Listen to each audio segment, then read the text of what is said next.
Salut tout le monde et bienvenue pour cette 4e partie autour de Cobra, où je vais vous présenter des objets dédiés à cette œuvre immense. Certains en ma possession, d'autres non, certains introuvables, et d'autres encore commercialisés. Et on commence par les bouquins.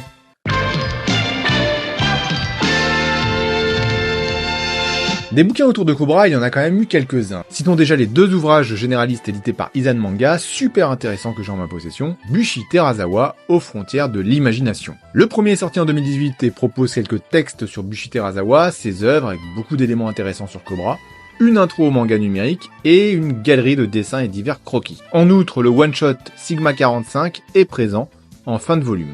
A noter que l'auteur du site Cobra World, dont je souligne régulièrement l'excellent travail, a participé à la rédaction des textes. Le second, sorti en 2021, est beaucoup plus visuel, très peu de texte et beaucoup d'images avec énormément d'artworks autour de Cobra. 2 histoires agrémentent le volume, Daishi Yo Aokonare, dont je vous ai déjà parlé, et la première version de l'épisode, L'Homme d'Or. Les 2 ouvrages sont vraiment magnifiques et je vous les conseille vivement. Terasawa a également sorti 2 artbooks autour des Cobra Girls, puis un 3e artbook plus diversifié sur l'univers de Cobra, avec des informations sur le Psychogun, le Turtle, les ennemis et quelques autres éléments fort sympathiques, sans oublier les belles femmes, bien évidemment.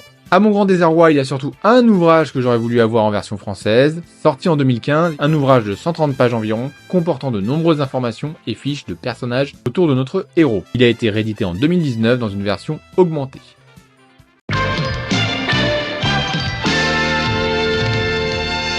Le premier jeu vidéo de Cobra, sorti en 1987, est français. Et oui, c'est l'œuvre de la société Loriciel, aujourd'hui disparue. Il est sorti sur Amstrad CPC et sur Thomson. On y découvre un Cobra issu de la race ancienne des Schtroumpfs, parce qu'il est tout bleu. Et il doit sauver la belle Schtroumpf Dominique, kidnappée par Salamandar. C'est un jeu d'aventure-action. Le jeu est pas terrible, il a très mal vieilli, quand bien même les sprites sont plutôt bien identifiables. Vous êtes accompagné de Lady, qui peut également tirer et qui copie-colle à peu près tous vos gestes en fait. C'est assez moche comme rendu, mais c'est ainsi. Le jeu est relativement rapide. À l'époque, il a été accueilli mollement. Il est considéré comme plutôt moyen. Loriciel sortira ensuite un second opus sur Atari, sobrement intitulé Cobra 2.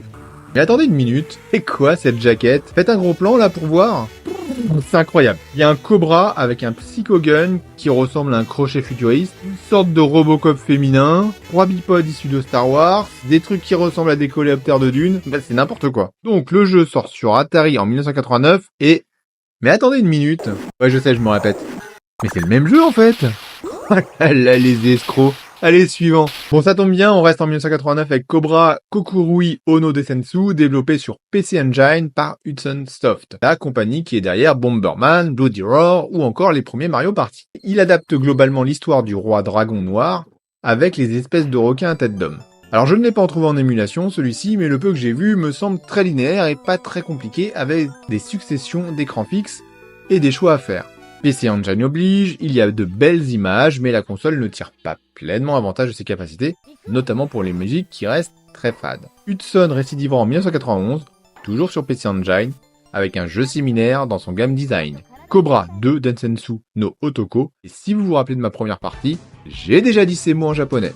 C'est la légende de l'homme d'or. Sauf que ça reprend pas l'histoire du même nom, mais la saga des sorts tatoués, allez savoir pourquoi. Hudson reviendra à la charge en 1994 sur Mega CD. Oh punaise, ils nous ont fait une loricielle là. C'est le même jeu que la légende de l'homme d'or. Bon allez, on les excuse puisque c'est une version pour les pauvres occidentaux que nous sommes. Encore qu'ils auraient pu nous l'épargner celle-là. En 1995 sort Aino Omoshachi, Space Gigolo, Red Cobra. Alors quand j'ai vu les mots Space, Gigolo, Red et Cobra, j'ai tout de suite pensé à notre blondinet au Psychogun. Bah pas du tout, c'est un jeu de tir et ça a rien à voir. Oh, ça va là? Je suis sûr que vous vous êtes fait avoir aussi comme moi dès que j'ai prononcé le titre.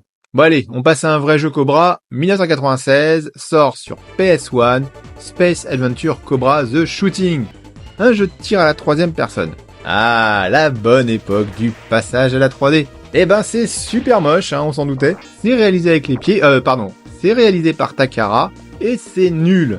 C'est basé sur la première histoire de la nouvelle série en couleur, The Psychogun. Mais oui, puisque ça sort à peu près en même temps. Sony nous sort ensuite toujours sur PS1 en 1998 2 volets dédiés à l'histoire Psychogun, mais c'est pas vraiment un jeu, c'est une sorte de manga qui défile devant vous. Voilà, aucun intérêt, et Sony nous refera exactement le même coup l'année suivante avec Galaxy Knight. En 2001, SSI Tristar sort un jeu dont raffolent les japonais, un jeu de type typing, c'est-à-dire où il faut taper très vite au clavier les mots qu'on voit à l'écran. Eh ben, il y en a un sur Cobra. Voilà.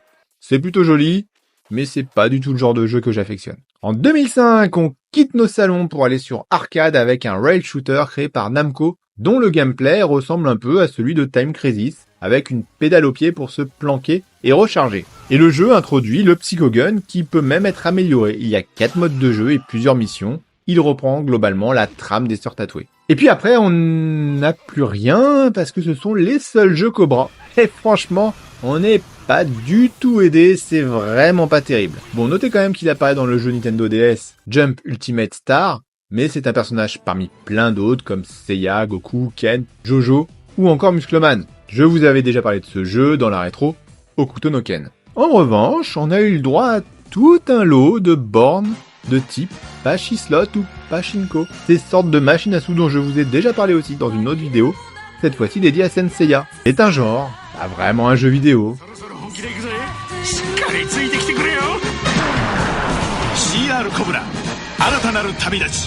Et puis il y a eu aussi des jeux électroniques. Hein.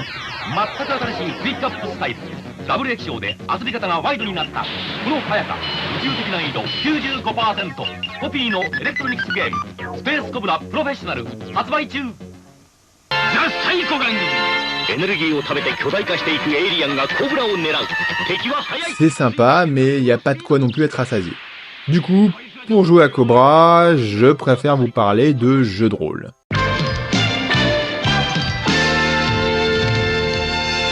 Des jeux de rôle Cobra, il y en a eu principalement 2.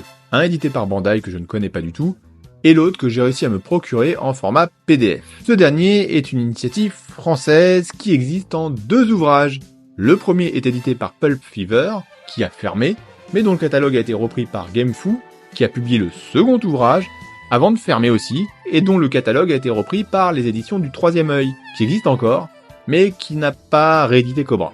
Les 2 ouvrages sont aujourd'hui introuvables et sortis en édition limitée, surtout le second, et c'est bien dommage car ils valent vraiment le coup. Et étant rôliste, je vais pouvoir donner mon avis à la fois en tant que fan de Cobra et en tant que joueur de jeux de rôle. Déjà en tant que fan, je dois reconnaître que le travail est énorme, ils ont recomposé complètement l'univers Zero à partir des mangas et des différentes informations glanées dans des sources officielles, tout en perfectionnant certaines infos. Et d'ailleurs, je m'en suis servi en seconde partie de cette rétro pour faire l'histoire de l'univers Zero. Il y a aussi un petit mot de Bushi Terasawa en introduction, ce qui adoube en quelque sorte le livre. Et cela fait de ce jeu de rôle une adaptation officielle et même canon. L'univers est parfaitement retranscrit, les différentes factions, les races, les planètes, tout y est.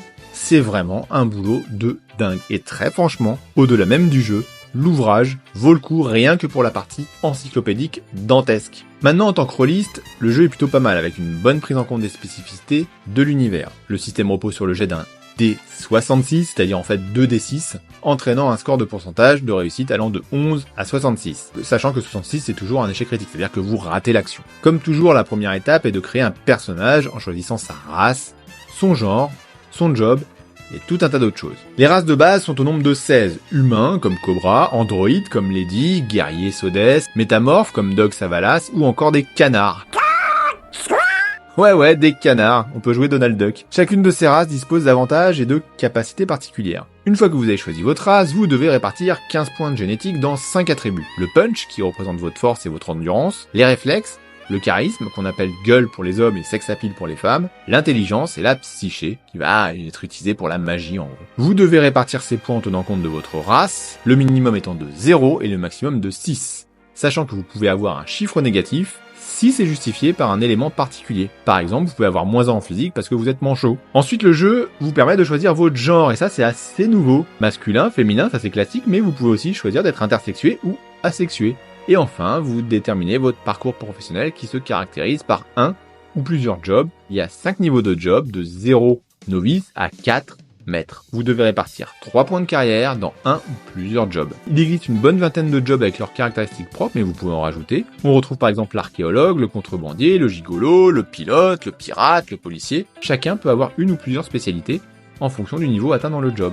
Il n'y a pas vraiment de compétences détaillées en fait. On part du principe qu'on a tout un tas de compétences propres au job. Par exemple, être policier suppose que vous savez analyser des indices.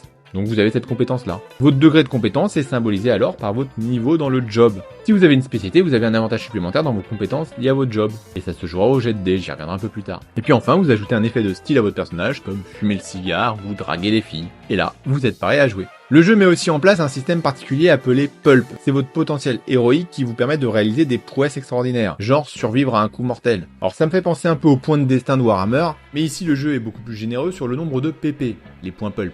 D'autant que vous les récupérez en fin de partie, mais c'est intelligemment traité pour éviter de faire de votre héros un être immortel. Ainsi, pour contrebalancer le dispositif, une autre règle est insérée, la mauvaise fortune. Elle représente les dangers qu'affrontent les héros et son score est calculé par le cumul de PP des joueurs, donc plus c'est élevé, plus vous allez en baver. De plus, obtenir un nouveau job nécessite l'utilisation d'un ou plusieurs PP qui eux sont alors perdus définitivement. Enfin, le jeu est plutôt létal pour les joueurs. Donc vous allez en avoir besoin de vos PP. Le jeu gère aussi la réputation, les courses-poursuites, le travail d'équipe, la fatigue, plein de trucs. Concernant le système, comme je le disais, on joue avec 2 D6, auxquels on rajoute la table Delta et les cartes d'action et d'état. Le plus important donc c'est cette table Delta. Vous lancez les dés pour mener une action et vous regardez sur la table si vous avez réussi. Je vous donne un exemple. Vous êtes un voleur de niveau pro et vous voulez crocheter une serrure. Compétence basée sur l'aptitude réflexe. Vous avez 4 en réflexe, dans le tableau vous voyez que vous devez réaliser un score de 44 ou moins. Pas de chance, vous faites 51. Mais là vous vous rappelez ce que je vous ai dit au début ? On peut se spécialiser. Donc se spécialiser, ça donne un avantage particulier. En l'occurrence, si vous avez la spécialisation crochetage, vous pouvez faire ce qu'on appelle dans le jeu un volte-face. C'est-à-dire que vous pouvez inverser le 1 et le 5. Et donc, vous obtenez 15. Vous réussissez votre test. Notez que l'aptitude peut avoir un malus ou un bonus en fonction des circonstances. Et pour finir, sachez que faire 11 est toujours une réussite et 66 toujours un échec. En outre, le jeu prévoit également une gestion des pouvoirs psy et de la magie. Quant au supplément Rugball, il propose des règles additionnelles et notamment celles liées au sport éponyme ultra violent. Et c'est plutôt pas mal foutu. Pour conclure, je vous présente la fiche de Cobra. Et elle est particulièrement redoutable. Au final, ce qu'on peut dire, c'est que c'est un très bon jeu qui arrive à transposer très fidèlement l'univers de Cobra au jeu de rôle sur table, et ça, c'est pas toujours facile à faire pour les produits à licence. Le jeu se veut à la fois simple, facile à comprendre et dynamique. Si vous aimez les jeux de plateau entre amis et Cobra, il est incontournable. Si vous n'aimez pas les jeux de rôle, il vaut le coup pour son aspect encyclopédique. Hélas, il est très dur à trouver. Et si vous n'aimez pas Cobra, je sais même pas pourquoi vous en êtes déjà à la 4ème vidéo en fait.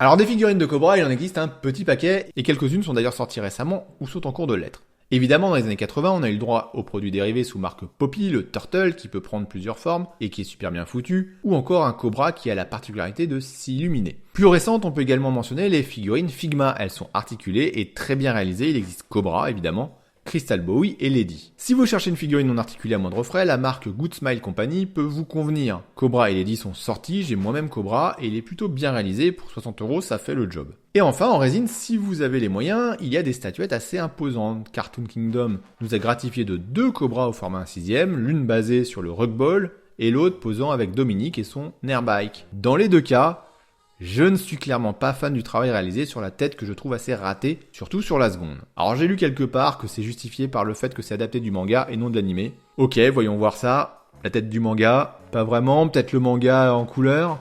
Ouais, non plus, l'animé, effectivement, c'est pas l'animé. Non, franchement, autant le reste de la résine est vraiment sympa, autant la tête, moi ça me convient pas. Mais bon, après vous pouvez aimer le style, y a aucun souci là-dessus. Dans tout ça, celle que je préfère, c'est la statuette Rugball en version batte tendue vers le ciel et casque sur la tête. Là, celle-là, pour le coup, elle est pas mal. Même si je suis pas forcément fan du décor, mais en même temps, c'est fidèle au manga. Cela étant, s'il fallait en choisir une, je prendrais plutôt celle d'Oniri Création avec un Cobra dynamique et une tête qui me convainc un peu plus. Il est accompagné par Lady dans une pose très combative sur la planète Zedos, puisque l'on peut voir au sol les restes d'un Sodes. Elle est également au format 1/6 et en plus elle est moins chère. Mais bon, Oniri, la livraison ça prend 1000 ans, d'ici là on sera arrivé à la naissance de Cobra.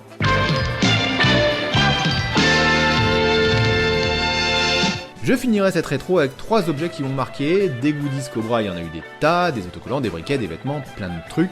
Mais moi, ce qui m'a marqué au fil de mes recherches, c'est le rayon Delta, grandeur nature. Alors il y en a plusieurs versions, il est loin d'être parfait, mais j'adore l'idée. À part ça, quand j'étais petit, j'ai collectionné comme beaucoup d'entre vous les cartes Panini et on a eu le droit à un super album Cobra avec une page centrale holographique du plus bel effet. J'étais vraiment comme un fou avec ça. Et là, je ne l'ai pas conservé et je ne suis en mesure de vous montrer que quelques pages aperçues sur le site Cobra World. Si vous souhaitez plus d'informations, encore une fois, Visitez ce site, il est extraordinaire, il est excellent. Vous y trouverez également plein d'objets insolites autour de votre héros. Certains valent le détour véritablement. Enfin, je termine cette partie par l'un de mes derniers achats dans l'univers de Cobra, le vinyle. Il en existe plusieurs versions, celle de Wanyo Records qui comporte 3 disques de différentes couleurs et un booklet. Il existe aussi celle de Just for Games, c'est le même packaging. La différence étant que les 3 disques sont rouges. Et je préfère clairement cette version qui, frais de port compris, est en plus un peu moins chère que l'autre version. Et c'est celle-ci que j'ai achetée, comme vous pouvez le voir, j'avais déjà fait un short sur le sujet. Je vous déconseille la version Kana, qui est certes la moins chère, mais qui est surtout très incomplète. Il y a seulement 16 pistes, alors que les 2 autres éditions en comportent 55. 2 fois moins cher pour 3 fois moins de contenu, ça vaut pas le coup. J'en ai fini avec cette 4ème partie, j'espère qu'elle vous a plu. N'hésitez pas comme d'habitude à commenter, liker et partager, ça aide beaucoup la chaîne. Et ça motive aussi pour faire d'autres rétros. Quant à moi, je vous donne rendez-vous pour la dernière partie. En attendant, prenez soin de vous.